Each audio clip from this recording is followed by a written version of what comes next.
Hey, it's Tim Miller with the Bulwark. Ron DeSantis, that angry little man, finally gets a reprieve, finally gets to go home for Florida. His campaign is officially over. He dropped out of the race with a little kind of hostage video type thing where he looks kind of relieved, actually, over the weekend. 3 minutes in, doing the shameful thing, endorsing Donald Trump. Well, I've had disagreements with Donald Trump, such as on the coronavirus pandemic and his elevation of Anthony Fauci. Trump is superior to the current incumbent, Joe Biden. That is clear. I signed a pledge to support the Republican nominee, and I will honor that pledge. I want to break down for you why Ron DeSantis' campaign was such an epic, catastrophic fail. There were a few reasons for it, but the first one to start with is Ron DeSantis thought that this war on woke, this notion that Florida is where woke goes to die, was something that was going to resonate with Republican voters and was going to propel him to the GOP nomination. There were a few problems with that. For starters, most people didn't care about random woke stuff as much as Ron DeSantis did. This was a big misjudgment about how important, some of these woke, like culture war issues that sprout up on conservative Twitter are to actual median Republican voters.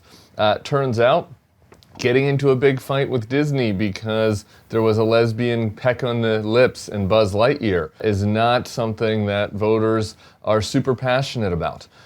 It turns out that if you base your campaign on weird memes with oiled up shirtless men talking about how you need to be more macho and how you need to threaten trans existence like Ron DeSantis did. Turns out that appeals to a certain segment of people that really hate gays and trans and theys. But, again, Republican primary voters, maybe they directionally agreed, but it all felt a little bit much, a little bit weird to be so focused on fighting the wokes. We're going to fight the wokes on the beaches. We're going to fight the wokes in the air. With the rise of this woke ideology is an attempt to really delegitimize our history. Republican voters don't like the quote-unquote woke stuff that much, but Ron DeSantis' obsession with it, going so far to launch his campaign with Elon Musk in an audio Twitter Spaces where they discuss DEI and ESG and all these other weird acronyms, CRT. ESG, and things like DEI, you do DEI, CRT. All these other acronyms that only a handful of online weirdos care about. That wasn't the boost that he needed. What we've learned from this, I think, is that, maybe this can be one issue in a basket of issues that Republican politicians talk about, but it isn't as salient as the people online on the right wanted to believe it was.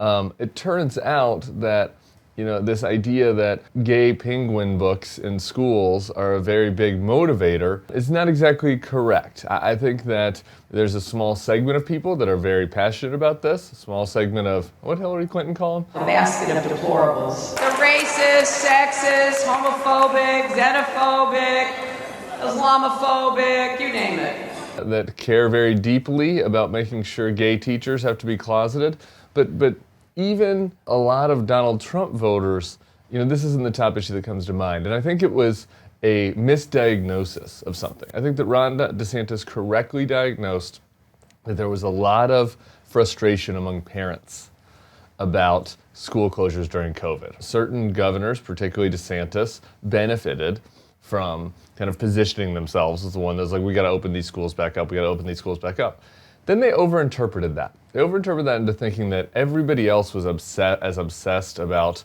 mask policies and whatnot as they were.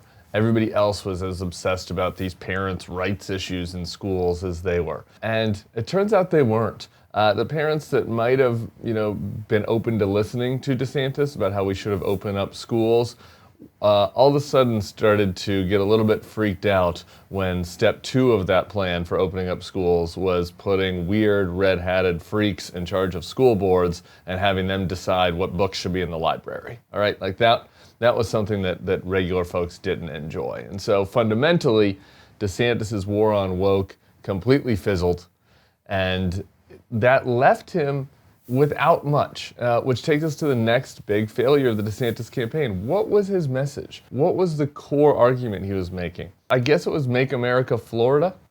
Another thing I think a lot of folks don't really want. I think, and so he didn't really offer anything. He didn't offer a clear rationale for why DeSantis versus Trump, once it was clear that his kind of culture war fights with Disney, trying to get to Trump's right on wokeness, once he realized that wasn't going to work, he kind of was left with nothing. He was flailing. And what happens to a candidate with no message? Well, you got to rely on your candidate skills. And here's where we hit problem number 3 for Ron DeSantis. Ron DeSantis is not a nice human. He is not well suited to the campaign style of going to meet other voters and shake their hand and kiss babies. He's not really even that well suited to smiling. Activate toothless smile. Good, very good. Ron DeSantis is just not a strong candidate, and if he was going to win, he had to do it based on his electoral record in Florida and based on convincing voters that he was a better alternative to Trump, who could have been a more effective president.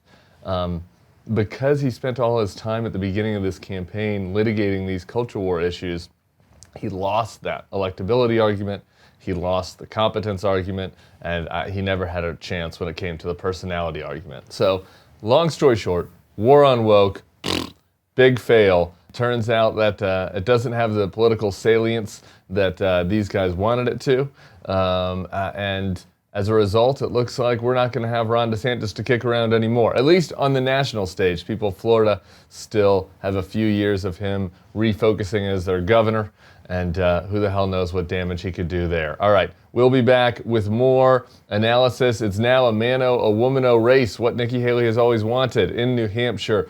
I will be live on Tuesday night right here on this feed with Bill Kristol discussing the New Hampshire primary.